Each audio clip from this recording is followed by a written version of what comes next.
And this will be a sign to you. You will find the babe wrapped in swaddling clothes and lying in a manger. Folks, if you fall in love with Christmas, let it be because of the story of the God who isn't afraid to get his hands dirty. The God who was born in a manger, in a stable. You know, Jesus didn't come to buy shares in Hallmark or to be in one of their movies.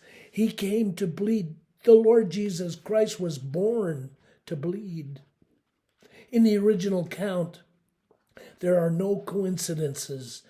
God was making a point when he sent his son, his only begotten son, to be born in occupied territory, a territory that was oppressed under the rule of Caesars. It was all very much a cloak and dagger mystery. There were foreign dignitaries that carried precious gifts of gold, frankincense, and myrrh, but they came to pay homage to the newborn king. There were shepherds that were in the fields, and they were average Joe shepherds who snuck in under the radar. They were witnesses of the glory that came to the stable that night. It's not really the picture you might think the nativity scene would be, is it? But that's just my point. Jesus didn't come to inaugurate another civic holiday or to add religious pomp and ceremony. He came to invade our angst. It's like a snow globe version of life. None of us live in that. And though sometimes it appears that way, doesn't it?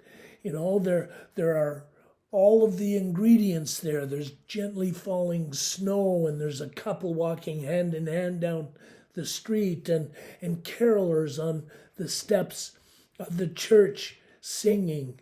But when you look a little closer and you dig a little deeper, sometimes things begin to unravel. Some of those carolers think that freezing is going to earn them divine brownie points. I mean, they'd much rather be at home dipping into another cup of eggnog while watching the Muppet Christmas Carol.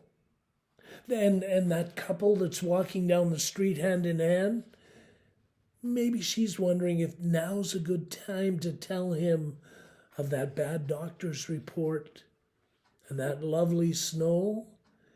It's trying to find shelter down the frayed collar of a homeless man. You see, folks, life isn't always as it seems, and sometimes even at Christmas. And a newborn infant was laid in a feeding trough, the very picture of abandonment, even with his mother right there, standing beside him, ready to wrap him in swaddling clothes. But that's where it happens. That's where the magic is. The magic of Christmas is right there. The place where everything around us screams that we are unwanted, that we are deserted. That's when a gentle hand, a gentle touch wants to come and calm our fears, wants to wrap us in snug and tight linens of hope. And we have Christmas. And because of that, because of Christmas, we have hope.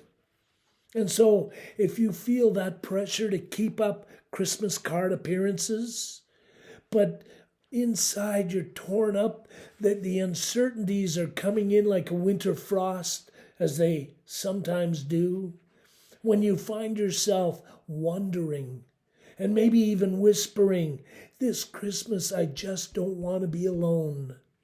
I hope my family is together. Can I tell you, folks, look to Jesus. Have another look at Jesus. And when you do, you will hear heaven whisper, hope granted. That is the hope of Christmas. And from my family to yours, I wish you a very, very Merry Christmas. Lord bless.